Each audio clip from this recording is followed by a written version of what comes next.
Hello, welcome to all of you. और आज की इस क्लास में हम लोग डिस्कस करेंगे यूकैरियोट्स के अंदर ट्रांसक्रिप्शन का टर्मिनेशन किस प्रकार से होता है। देखो, प्रोकैरियोट्स में हमने बात की थी कि वहाँ पे कुछ स्पेशल प्रोटीन जैसे कि रो प्रोटीन है वो काम कर सकती है, या रो प्रोटीन के बिना भी वहाँ पे हुआ था, जिसको अपन ने इंट्रिंसिक टर्मिनेशन बोला था। यहाँ पे थोड़ा सा कंडीशन है वो यूकैरियोट्स के लिए डेडिकेट है, कुछ अलग चीज़ें हमारे पास आएंगी, और साथ में क्या है कि आरएनए की जो प्रोसेसिंग है उससे जुड़े हुए भी कुछ इश्यूज होंगे। तो यूकैरियोट्स का ट्रांसक्रिप्शन टर्मिनेट किस प्रकार से होता है उसको हम आप लोगों के साथ अभी डिस्कस करेंगे। तो जैसा कि आप डायग्राम के अंदर देख पा रहे हैं, ये मैंने ग्रीन कलर से यहाँ पे आरएनए पॉलीमरेज सेकंड को दिखा दिया है, और ये डबल स्टैंडर्ड जो डीएनए है उसको यूटिलाइज कर रहा है। ये डबल स्टैंडर्ड डीएनए इसके जो पिंसर्स हैं उनके अंदर से एंटर करता है। पिंसर्स का जो प्रेशर है उसकी वजह से डीएनए यहाँ पे मेल्ट होता है, जो हम इनिशिएशन में पढ़ चुके हैं। और इलंगेशन के दौरान हमारा जो पॉलीमरेज है वो इस डायरेक्शन के अंदर मूव कर रहा होता है। और पिंसल्स के अंदर जब डबल स्ट्रैंडेड डीएनए एंटर करता है तो एक स्ट्रैंड बाहर से होकर के आता है, और एक स्ट्रैंड अंदर जो रिएक्टिव साइट है उधर से चलता है। इसको अपन टेम्पलेट बोलते हैं, और टेम्पलेट को यूज़ करके जो मैंने येलो कलर से दिखाया है ये आरएनए की चैन बन रही है। तो जो एमआरएनए बना है वो यही है, this is the mRNA molecule जो हमने येलो कलर से दिखा रहा है। और ये इसमें से जो निकल रहा है ये इसका आरएनए एग्जिट चैनल है जिसमें से ये निकलता है। और ये हमने दिखा दिया इसका अल्फा सीटीडी, यानी कि जो पॉलीमरेज का ही पार्ट है, सीटीडी टेल। और इस सीटीडी टेल के अंदर जो रिपीट्स पाई जाती हैं उन रिपीट्स के ऊपर जो फॉस्फेट लगा रहता है, ये प्रोसेसिंग के लिए या इलोंगेशन के लिए जरूरी होता है। ये चीज़ भी हम पहले पढ़ चुके हैं। अब हम बात करते हैं टर्मिनेशन किस प्रकार से होता है, और टर्मिनेशन के लिए रिस्पॉन्सिबल चीज़ें क्या हैं। सपोज ये जीन यहाँ से इसका ट्रांसक्रिप्शन स्टार्ट हुआ था, तो कोई +1 पॉइंट अपन ले सकते हैं जहाँ से ट्रांसक्रिप्शन स्टार्ट हुआ था। स्टार्टिंग के अंदर क्लोज कॉम्प्लेक्स बना था, फिर ओपन कॉम्प्लेक्स में कन्वर्ट हुआ, प्रमोटर एस्केप हुआ, देन इलोंगेशन हुआ, इलोंगेशन प्रोसीड हुआ, और इलोंगेशन चलता रहता है, पॉलीमरेज मूव करता रहता है, और जो डबल स्टैंडर्ड डीएनए है उसको इस डायरेक्शन के अंदर वो यूटिलाइज कर रहा है। जैसे इनिशिएशन कहाँ से होगा ये हमें पता है कि जो प्रमोटर सीक्वेंसेज होते हैं, यानी कि जो हमने प्रमोटर पढ़ा है उन प्रमोटर से इनिशिएशन स्टार्ट होता है। कि स्टार्टिंग कहाँ से होगी ये डेडिकेट होता है कि प्रमोटर से ही काम चालू होगा, प्रमोटर के अंदर ही +1 पॉइंट होता है, वहां से काम चालू होगा। लेकिन काम फिनिश कहाँ पे होगा, ट्रांसक्रिप्शन ऑफ कहाँ पे होगा, ये पहले से डिसाइड है। जैसे प्रमोटर एक स्पेसिफिक सीक्वेंस होती है, वैसे प्रमोटर से मशीनरी को या पॉलीमरेज के साथ में जो कॉम्प्लेक्स बना हुआ है उसको वर्क चालू करना था, ऐसे ही उसको वर्क बंद कहाँ करना है ये स्ट्रिक्टली यहाँ पे नहीं होता है। तो प्रॉब्लम क्या है, प्रॉब्लम ये है कि ट्रांसक्रिप्शन का इनिशिएशन तो प्रमोटर से ही होगा। इट इज श्योर कि वहाँ पे प्रमोटर रिकॉग्निशन होगा और वहीं से हमारा इनिशिएशन है वो हो जाएगा, देन इलोंगेशन चलता रहेगा।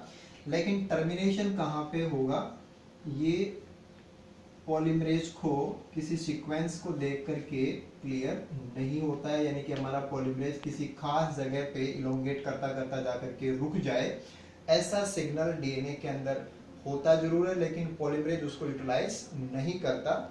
तो फिर भी जैसे कि हमने कहा कि सिग्नल होता तो है लेकिन पॉलीमरेज उसको यूटिलाइज नहीं कर पाता, तो फिर टर्मिनेशन होता है किस प्रकार से उसको हम समझेंगे।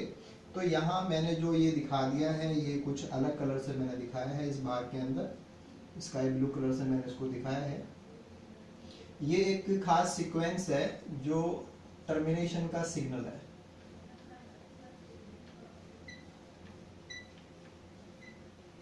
और ये टर्मिनेशन का सिग्नल एक प्रकार का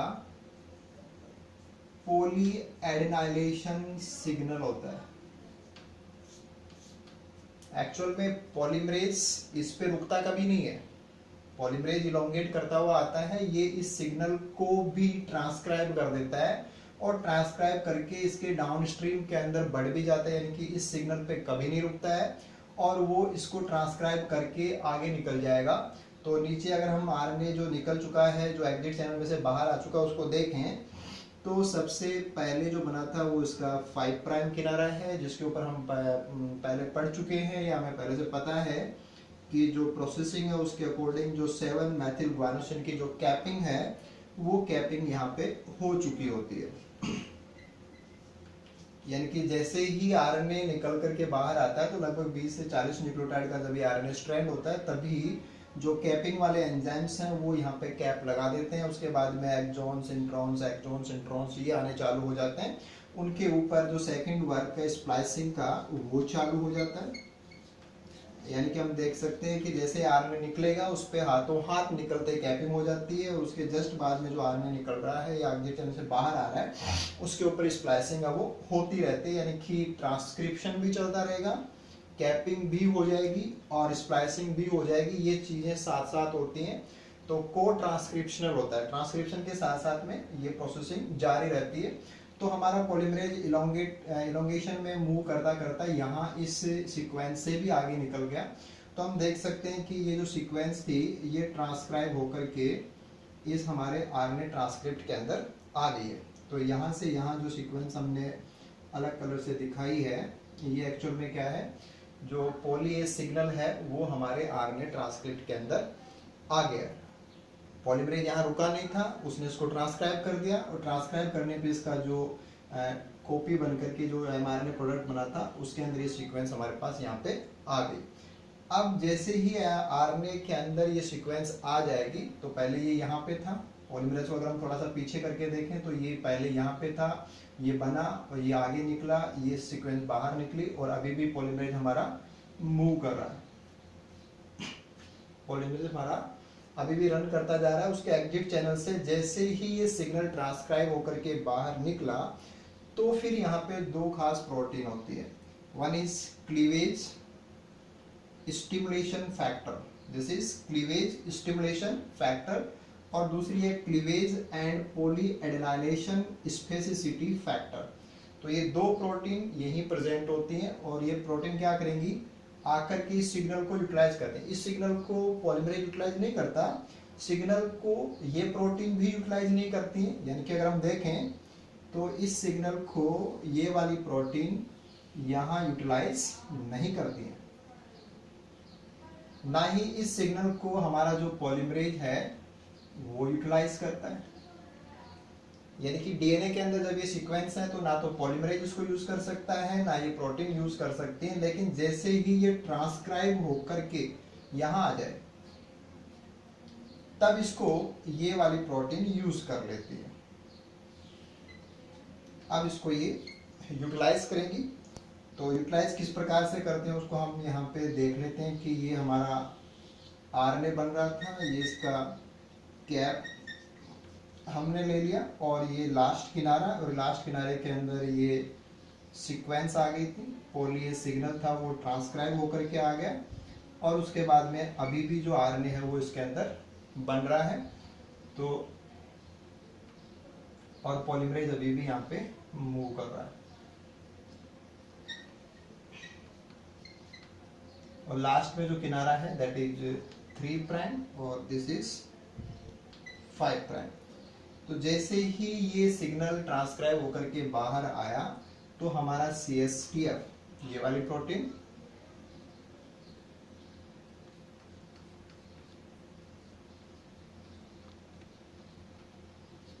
क्लीवेज स्टिमुलेशन फैक्टर भी यहाँ आकर के बाइंड हो जाएगा, और दूसरी प्रोटीन जो CPCF है ये भी यहाँ आकर के बाइंड हो जाएगी।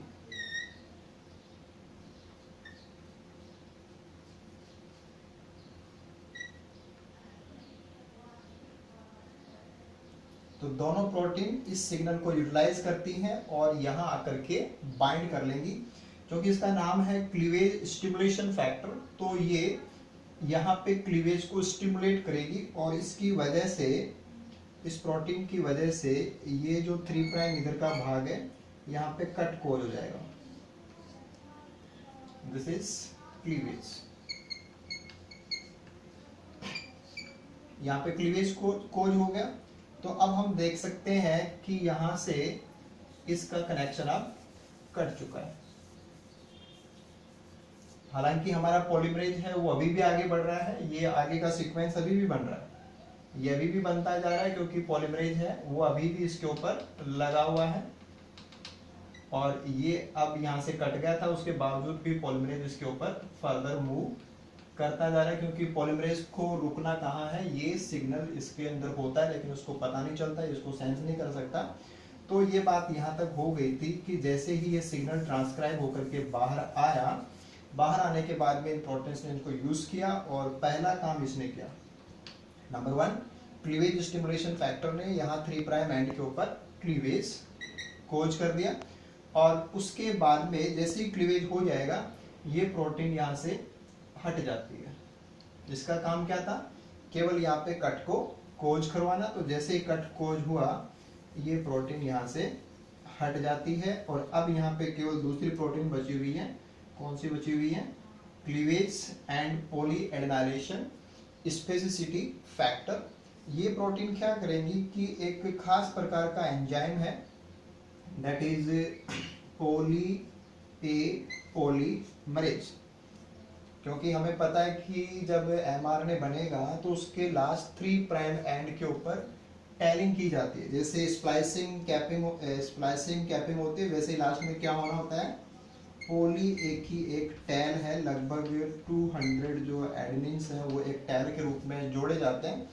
तो 1 बाय 1 कर करके 200 एडेनिन्स को जोड़ने का जो काम है वो अब नेक्स्ट स्टेप में होगा। पहला स्टेप कट लग गया, कट लगते ही CSTF यहाँ से हट चुका है, अब केवल यहाँ पे CPSF बचा हुआ है। और उसकी रिस्पॉन्स के अंदर, CPSF के रिस्पॉन्स के अंदर जो पॉलीमरेज एंजाइम है, ये अब यहाँ पे वर्क करेगा। दिस इज 3 प्राइम, तो हम कह सकते हैं कि ये क्या है, 3 प्राइम OH। और जब भी हमें किसी चेन को लंबा करना होता है, एक्सटेंड करना होता है, तो 3 प्राइम OH के ऊपर ही अटैक किया जाता है। तो हमारा पॉलीमरेज क्या करेगा, बार बार ATP को यूज करेगा, एडेनोसिन ट्राइफॉस्फेट को, और इसमें से एडेनोसिन मोनोफॉस्फेट को यूज करेगा, और इसमें से जो पायरोफॉस्फेट है PPI, ये हर बार निकलता रहेगा। तो जैसे एक बार इसने यूज किया, इसने एक एडेनिन जोड़ दिया, फिर दूसरी बार यूज करेगा, फिर तीसरी बार यूज करेगा, फिर चौथी बार यूज करेगा। तो ये बार बार यूज करता रहता है। पहला काम कट लगा, 3 प्राइम OH जनरेट हुआ, देन CPSF ने पॉलीमरेज को यहाँ रिक्रूट कराया, और ये क्या करता है, ATP में से AMP को बार बार यहाँ पे जोड़ता चला जाएगा और एक टैल बननी स्टार्ट हो जाएगी। और ऑलमोस्ट 200 जो एडेनिन्स हैं उनको यहाँ पे एक टैल के रूप में हमारा पॉलीमरेज एंजाइम जोड़ता है। पॉलीमरेज एंजाइम अपने आप में एक बहुत खास प्रोटीन है। क्यों खास है, देखिए जैसे हमने DNA पॉलीमरेज की बात की, RNA पॉलीमरेज की बात की, तो ये सभी पॉलीमरेज टेम्पलेट को यूज करते हैं। ये सभी पॉलीमरेज टेम्पलेट को यूज करते हैं, और इवन जो हमने टीलोमरेज की बात की, वो भी अपना खुद का टेम्पलेट यूज करता है। यानी कि बिना टेम्पलेट के आपने ऐसा कोई एंजाइम नहीं अभी तक पढ़ा है जो पॉलीमराइजेशन कोज करता है। लेकिन पॉलीमरेज ऐसा है जो बिना किसी टेम्पलेट के, नो नीड ऑफ टेम्पलेट, कि कोई भी टेम्पलेट यूज नहीं करेगा। तो पहली खास बात इसकी हो गई। दूसरी खास बात, जब टेम्पलेट यूज नहीं कर रहा है, तो टेम्पलेट यूज करते हैं तब तो कॉम्प्लीमेंट्री बेस को लगाया जाता है, लेकिन टेम्पलेट है ही नहीं, तो कोई भी कॉम्प्लीमेंट्री नहीं होगी। तो ओनली ये क्या लगाता है, एडेनिन एडेनिन एडेनिन 1 बाय 1 करके ATP में से लेता रहता है, बार बार इसको लगाता रहता है। तो दो खास बातें, टेम्पलेट को यूज नहीं करेगा, और बिना टेम्पलेट को यूज करके बार बार क्या लगाएगा, एडेनिन लगाएगा, और ऑलमोस्ट 200 एडेनिन्स को एक टैल के रूप में लगा देगा। तो एक काफी लंबी जो एडेनिन की टैल है वो बन जाएगी। और जैसे ही एडेनिन की टैल बन जाएगी, इसके ऊपर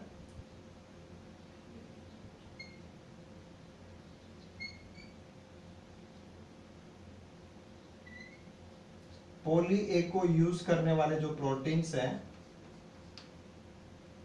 वो आकर के बाइंड कर लेंगे।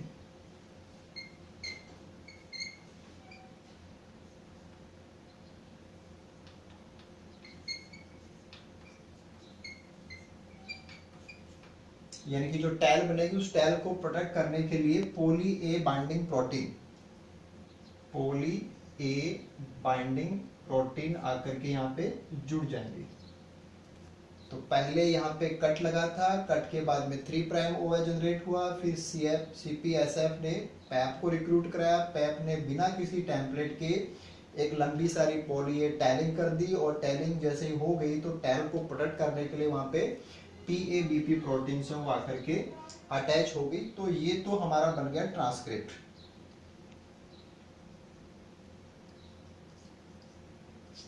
कि जो ट्रांसक्रिप्शन चालू हुआ था वो होता ही जा रहा था, उसमें कट लग करके उसका प्रोडक्ट तो बन करके आ गया, और इसके अंदर कैप भी लग चुकी है, स्प्लाइसिंग भी हो गई है, और इसके अंदर जो टैलिंग है वो टैलिंग भी हो चुकी है। ये प्रोडक्ट अब ट्रांसपोर्ट के द्वारा जो न्यूक्लियर पोर कॉम्प्लेक्स है, न्यूक्लियर पोर कॉम्प्लेक्स से होता हुआ ये बाहर साइटोप्लाज्म में आ जाएगा, जहां इसको राइबोसोम प्रोटीन सिंथेसिस के लिए यूज कर लेंगे। ये मैटर तो रहा केवल पिछले ट्रांसक्रिप्शन का, लेकिन पॉलीमरेज तो हमारा अभी भी बंद नहीं हुआ है, पॉलीमरेज तो अभी भी मूव कर रहा है।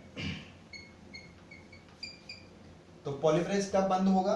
जैसे ही पॉलीमरेज अभी भी मूव कर रहा है, इसके हम जाएं तो ये क्या कर रहा है, अभी भी आरएनए की चेन बना रहा है, इसमें से अभी भी आरएनए की चेन है वो बन रही है, क्योंकि यहाँ कट लगा था, कट के मान लीजिए कि आपने यहाँ कट लगाया तो कट के बाद में ये फिर आगे बढ़ गया, तो इसमें फर्दर एक चेन निकली हुई है। यानी कि अगर आप पॉलीमरेज को यहाँ मान लें कि पॉलीमरेज यहाँ पहुंच गया, तो पॉलीमरेज यहाँ पहुंच गया तो डेफिनेटली अब इसमें ये वाली चेन बनी हुई है। अब इस चेन के अंदर दो चीजें हैं, एक तो इसके अंदर कोई भी 5' कैप नहीं है, कोई भी 5' कैप नहीं है, और इसकी टैल के साथ में, क्योंकि इलोंगेशन के लिए क्या जरूरी होता है, इलोंगेशन के लिए जरूरी होता है कि जो इलोंगेशन फैक्टर्स हैं वो यहाँ पे रिक्रूट रहे, और वो कब रिक्रूट होते हैं, जब कैपिंग वाले हटते हैं और इलोंगेशन वाले लगते हैं। क्योंकि इलोंगेशन में क्या पढ़ा है कि इलोंगेशन में जैसे ही क्लोज से ओपन कॉम्प्लेक्स में जाएंगे तो सबसे पहले चेन निकलेगी, कैपिंग वाले एंजाइम्स रिक्रूट होते हैं, कैपिंग वाले हटते हैं और बाद में इलोंगेशन वाले आते हैं। अभी हमारा पॉलीमरेज इलोंगेशन ही करता जा रहा है, लेकिन उससे जस्ट पहले उसने जो बनाया है उसमें कैपिंग वाले हटे ही नहीं है, क्योंकि कैप वहां पे लगी नहीं थी। और क्यों नहीं लगी थी? क्योंकि वहां पे किसी प्रकार का इनिशिएशन ही नहीं हुआ था। तो कैप नहीं है पहली बात, जो अभी सेकंड बन रहा है, जो आगे जो नेक्स्ट वाला बना रहा है उसमें एक तो कैप नहीं है, और दूसरी बात जो कैप वाले फैक्टर्स हैं वो ना तो हटे थे और ना इलोंगेशन वाले जुड़े थे, और इसका जो सिग्नल है वो उसके फॉस्फोराइलेशन के पैटर्न से होता है। तो उन चीजों को, इन दोनों चीजों को अब पॉलीमरेज सेंस करता है, यानी कि जो काम करता हुआ आगे बढ़ रहा था अब उसको पता लगता है कि मैंने जो अभी अभी लास्ट बना रहा हूँ इसके ऊपर ना तो कैप लगी है, ना इसके बनाते समय कैप वाले हटे और नेक्स्ट जो स्प्लाइसिंग वाले हैं वो आए हैं। तो फिर ये धीरे धीरे स्लो होता है,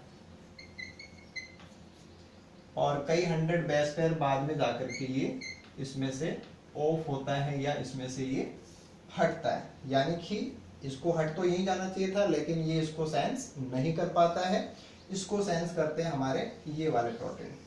और ये क्या करेंगे कि नंबर 1 वाला जो ट्रांसक्रिप्ट है उस ट्रांसक्रिप्ट को फुल्ली प्रोसेस करा देंगे, कैपिंग, स्प्लाइसिंग, टैलिंग वगैरह सब हो जाएगा। देन आफ्टर भी पॉलीमरेज मूव कर रहा था और वो बाद में जाकर के इन दोनों सिग्नल्स को सेंस करेगा, देन वो स्लो डाउन होगा और फर्दर जाकर के वो ऑफ होगा। तो ये तरीका था कि यूकैरियोट्स के अंदर ट्रांसक्रिप्शन है वो टर्मिनेट कैसे होता है। हालांकि टर्मिनेशन के लिए रिस्पॉन्सिबल तो यही है, टर्मिनेशन के लिए रिस्पॉन्सिबल तो यही है, लेकिन इसको सेंस है वो एक डिफरेंट तरीके से किया जा रहा है कि इसको पहले ये सेंस करते हैं। ये कब करेंगे? जब वो ट्रांसक्रिप्शन के प्रोडक्ट के अंदर आ जाए, और जब ये हो जाएगा तब इसका सेपरेशन हो गया, कट वगैरह लग चुके हैं, टैल वगैरह बन चुकी है। देन नेक्स्ट जो बन रहा था, जो सेकंड बन रहा था, उस सेकंड के कुछ मिसिंग पार्ट्स हैं कि उस पर कैप नहीं है, इस पे स्प्लाइसिंग वालों का एक्सचेंज नहीं हुआ, वो बाद में फर्दर पॉलीमरेज को नेक्स्ट जब ट्रांसक्रिप्शन कर रहा होता है तब जाकर के सेंस होता है और फिर वो अपना काम करना बंद करता है। यानी कि रियल जो टर्मिनेशन है वो इसने पॉलीमरेज का बंद होना यहाँ हुआ है। पहले वाले ट्रांसक्रिप्शन में पॉलीमरेज बंद नहीं हुआ था, वो कहाँ बंद हुआ है? उसके डाउन स्ट्रीम वाले सेगमेंट को भी उसने ट्रांसक्राइब करना चालू रखा। देन उसको फिर जो ट्रांसक्राइब का प्रोडक्ट बन रहा है उसके फीचर्स को फिर पॉलीमरेज का सेंसिंग होता है, तब जाकर के वो ऑफ हो पाता है। तो दिस इज द कंडीशन कि यूकैरियोट्स के अंदर जो ट्रांसक्रिप्शन है उसका टर्मिनेशन किस प्रकार से होता है। आई होप चीज़ें आपकी क्लियर हुई होंगी। और एक चीज़ और हम इसमें जोड़ देते हैं कि जैसे हमारे जो यूकैरियोट्स में जितने भी ये mRNA बने हैं इन सब के अंदर टैल लग करके आएगी, और एट ए टाइम सेल के अंदर जितने भी प्रोटीन्स हैं उनके जीन्स से जब एक्सप्रेशन में चल रहे हैं तो उनसे mRNA बन रहे हैं, उन सभी mRNA के अंदर पॉली ए टैल है। तो अगर हम एक ओलिगो डी प्रोब यूज करें जिसमें खूब सारे थायमिन हो तो वो इसके ऊपर बाइंड करेंगे, यानी कि एट ए टाइम सेल के अंदर जो भी हमारे पास mRNA हैं हम उनको आइसोलेट कर सकते हैं। कैसे कर सकते हैं? क्योंकि उनके अंदर थायमिन जो हम ओलिगो प्रोब लेंगे डी प्रोब वो एडेनिन के साथ में बाइंड हो जाएगी, तो हम इनको आइसोलेट कर सकते हैं। जो प्रोटीन कोडिंग नहीं है, जैसे कि ये वाला जो बनेगा ये प्रोटीन कोडिंग नहीं है, ये बाद में जो नॉन सेंस मीडिएटेड डीके वगैरह उनके द्वारा डिस्ट्रॉय कर दिए जाते हैं, तो वो हमारे पास प्राप्त भी नहीं होते हैं। एक चीज और भी हम कर सकते हैं कि जो एडेनिन लास्ट में लग रहे हैं वो एटीपी से लग रहे हैं। पॉलीमरेज कहाँ से लगा रहा है? एटीपी से लगा रहा है। अगर हम जो एटीपी देते हैं उसको देखें कि ये एडेनोसिन हमने ले लिया, उसके बाद में ये इसका अल्फा, ये बीटा और ये गामा फॉस्फेट होते हैं।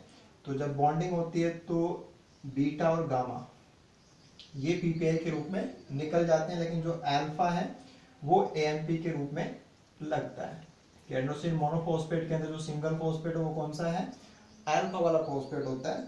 तो अगर हमें अल्फा वाला फॉस्फेट रेडियो एक्टिवली लेबल्ड दे रखा है या ले रखा है तो उस वाले कंडीशन में हमारे पास जितनी भी टैल बनेगी वो सारी की सारी टैल कैसी होगी?